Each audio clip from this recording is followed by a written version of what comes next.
The walls were finally complete. Not even the arrival of their new refugees earlier that morning could sour the sense of accomplishment that Zin felt as he gazed upon it. It was a firm ring of stone and concrete around the entire town, twice as tall as a man, and with room for 2 burly men to stand abreast atop it. The wall was a fearsome piece of defensive fortification. The mayor could scarcely believe they'd done it, which was fortunate because that meant he still had a firm grip on reality.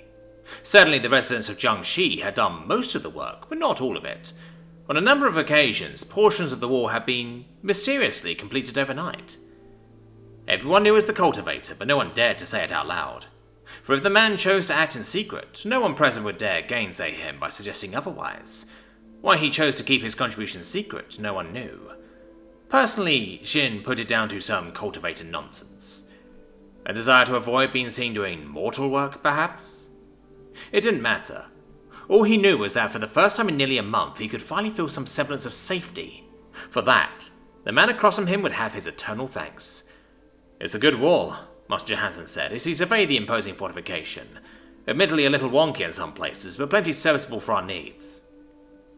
Jin flushed a bit at the man's mention of the less stellar sections of the wall, though he couldn't help but feel that it couldn't have been avoided. Uniform bricks and cement were all well and good, but it wasn't as if he or anyone else present in Jiangxi were graduates of the Imperial Architects College. More to the point, it was the first time they'd worked with the material. Some stumbling was only to be expected, especially when every so often the workers in those exterior sections had been required to put their tools down to defend against a rogue animal attack. Fortunately for everyone involved, those incidents had involved isolated beasts, rather than the great horde that had attacked Jiangxi weeks ago.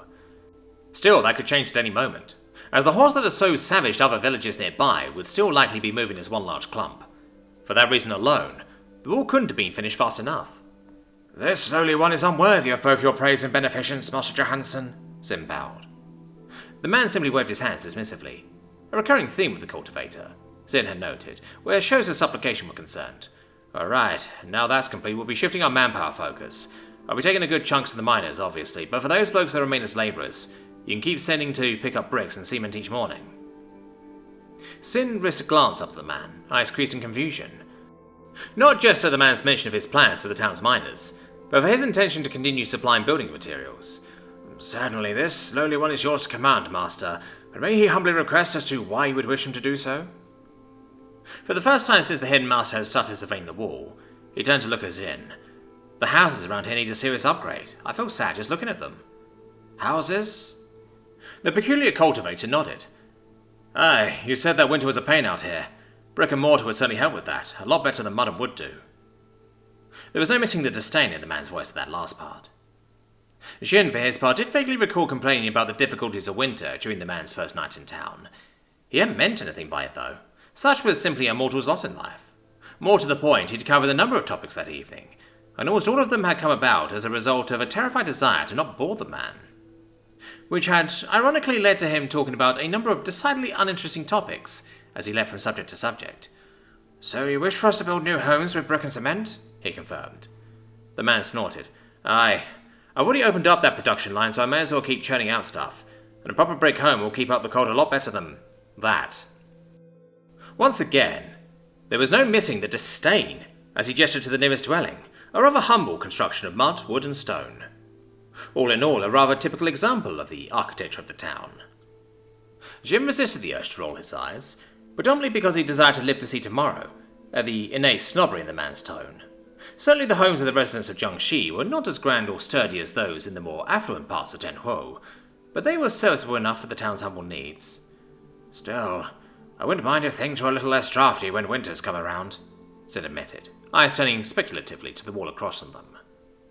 Certainly a house of brick and mortar would be a rather nice upgrade from his own humble home, only a little bigger than that of most residents. "Renovations will have to wait, though," the cultivator continued, before Jin's imagination could run wild. "For now, I want the priority for building materials to go to our newcomers, once they have a roof over their heads, we can start thinking about renovating old homes." Jin nodded glumly, seeing the necessity of the change. It was actually a weight off his chest, as he had just been wondering how to bring up that exact topic. The previous evening, he'd chosen to settle the refugees in one of the open areas near the outskirts of town that had otherwise been left open for future expansion, but that was a stopgap measure at best. Certainly Anne's actions are a boon for us in the long term in terms of manpower. There's a right buggery of a problem for us in the immediate, Master Johansson continued. Jin had no idea what a buggery was, but he figured it was an apt descriptor. Jiangxi's populace had increased by nearly a quarter overnight. A quarter! To make matters worse, autumn was coming to a close, and the evenings would soon be shifting from downright uncomfortable to outright lethal in the coming weeks. If they weren't there already. He knew he'd certainly heard some discussion amongst the townsfolk recently about how fast winter was coming on, and felt suggestions that some manner of unfettered corruption was throwing off the Dow of the weather. Baseless rumour-mongering, certainly. The man shifted uncomfortably, eyes turning north and the dark clouds gathering off in the distance there. Yet sometimes this old man can't help but wonder if there might be some kernel of truth to it. We'll lose a good chunk of them to cold if something is not done, Sid admitted frankly, returning to his thoughts to things that actually concerned him. Though she hinted to admit that some of the local residents might be pleased with that outcome. Not that he blamed them. Times were tough, futures were uncertain. In times like that, kindness and generosity inevitably dried up as people's priorities shifted to those closest to them. He knew people were less than pleased with the cultivator's proclamation to bite into the grain stores to feed the newcomers. He also knew the only reason their said upset hadn't escalated beyond quiet muttering in the newcomers' presence was that Guowan was roaming around the refugee camp, keeping a close eye on everything. Were it not deaf the said, he might think the woman had taken a shine to her little band of refugees, roaring over them like a mother hen, as she ensured tents were set up and food was distributed. Sure, she'd had a bath, a sizable meal, a nap, and a change of clothes before she even thought to check in on her new friends, leaving the lion's share of the work to him, but that was only to be expected of a cultivator. Head in the clouds, the lot of them, he thought. Well, with one notable exception. The food problem will have to wait. That hopeful exception said. Master Johansson stroking his metal chin. But I can solve the housing problem relatively quickly. Fortunately for us, there's something mystic arts are suited for. Right off the helm over the man's face, Jin could have sworn the cultivator was grinning. With them, our housing problem won't be a problem by morning. By morning? Singh coughed. Yup, Master Johansson chuckled. So make sure the east quadrant is clear. Jin frowned, but he would do as he was asked. It wasn't like the east quadrant was being used for anything. It was just empty ground that had opened up after they'd expanded the wall. Something they'd done in a number of places after the cultivator had requested the need for room for future expansion. It had resulted in a lot more work, but the cement, and the cultivator's secret contributions, had made that a negligible issue in the end. The perimeter of Jiangxi had grown greatly in the past 3 weeks, even if much of that now covered empty ground. Though given our recent arrivals, that may prove to be a boon. The Oxman paused as a thought occurred to him. He glanced towards the cultivator, as he began striding away. Did he plan for this? Jim was cold, tired, and wanted nothing more than to be at home in his bed, much like everyone else in Jiangxi. The only people that were awake at this late hour were the unlucky few who'd been tapped for watch duty on the town's new wall. Well, them, a mad cultivator, his equally mad disciple, and little old me, he thought bitterly, using his torch as much for warmth as light. All right, Jinanan, let me show you what a nanoforge can do, the man in question said, spreading both arms out theatrically. Except it wasn't just theatrics, was it? Because, as if from nothing, bricks and sludgy wet clumps of cement began to appear out of thin air before him. The only hint of their passing into reality was a slight haze in the air, akin to that of a shimmer over a fire. Though that paled in comparison to what emerged from the man's other hand. Jim watched with awe and horror as a mass of black water spilled forth onto the grass. They had only behaved as liquid, but for a moment, before coalescing into a great black snake, with scales that shimmered and rippled in the torchlight. Worse still was the noise. Like a million chittering insects, Jin shivered. Empress above, he heard the tiger girl murmur, and he wholeheartedly echoed that sentiment. Empress above indeed, he thought, as the nano-forge, now the size of an entire carriage, twisted like a great black serpent, and swallowed the bricks and cement whole. Then it twisted into a giant ball. Swollen by the great mass within its belly, it rolled towards the area the cultivator had laid out earlier. Then, before all 3 of them, it became a massive rectangle and began to defecate bricks onto the ground. Or perhaps lay might be more apt, Zin thought, as he stared with morbid curiosity at the horrifying sight. Brick by brick, layer by layer, the building and the monster slowly began to move upwards. The sight gave Jin an epiphany. So this was why he didn't want anyone to see his work, he thought. Just a hint of muted hysteria at the very edge of his mind. He didn't want to scare us. Because it was clear the cultivator had used this tame spirit beast, whatever it was, to construct part of Jiangxi's wall. And it was terrifying. Master. Xin could take some small comfort in the fact that even Guoan sounded a mite perturbed as she gazed upon the creature. You have a tame spirit beast? The man in question shrugged. In the manner of speaking, I suppose you could call the nanoforge that. The tiger girl fell silent, but Xin could see the look of awe in her eyes, as her gaze occasionally slipped between her master and the great black beast. What manner of creature is it? She asked finally. I've never seen the like of it before, not in person or in any books. The man glanced at her. I told you, it's a nanoforge. What is a nanoforge, though? A hint of a pout formed on her features. A snake? A toad? A fish? Despite the circumstances, Xin couldn't help but smile at the hint of frustration in the girl's voice. Master Johansson glanced at her. A nanoforge is a nanoforge. It's in its own category, which is a small category indeed, because you're looking at the only one that this world will ever see. The words rocked Xin, as he turned to look at the creature with new eyes.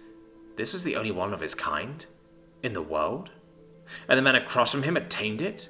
More than that, he had taught it how to perform menial labor? A shudder, that he was sure was distinctly different from the one that ran through Guoan, ran through him as he regarded the man who was staring up at his beast with all the indications of boredom. What manner of monster did he now serve to command such power? This should take about 18 hours or so to finish, given the size of the build. As the cultivator spoke, he raised his palm, and what looked to be massive pipes made out of iron flew out. Xin flinched, preparing for a great clang as they impacted the creature's scales, and the inevitable violence that would follow, for even a tame beast had limits to his subservience. But instead he heard nothing, beyond a slight slurp. Rarely opening his eyes, he watched with mounting horror as the pipes sank into the creature's flesh, as if they were being devoured by a million hungry mouths. In moments, the massive slabs of iron had been subsumed within the nightmarish beast's black flesh. Whatever sympathy he might have once held for the creature, being the last of his kind, he now rescinded. The world was better off without them, whatever they were. Jack watched the nanoforge work and wondered if he was making a mistake here.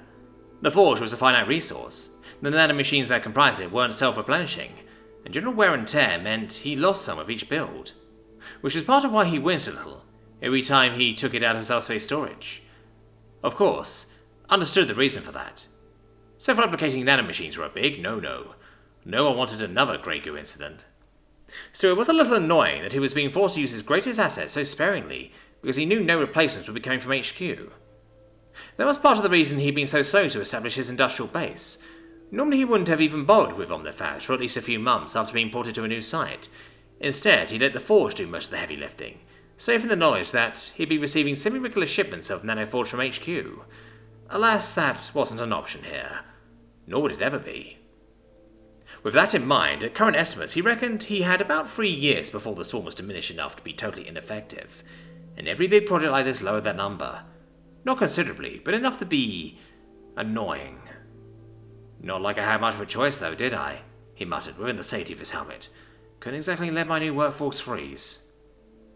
The refugees weren't exactly Pathwinter or rough living. Most of them seemed to have simply fled with whatever clothes they had on their back and little else.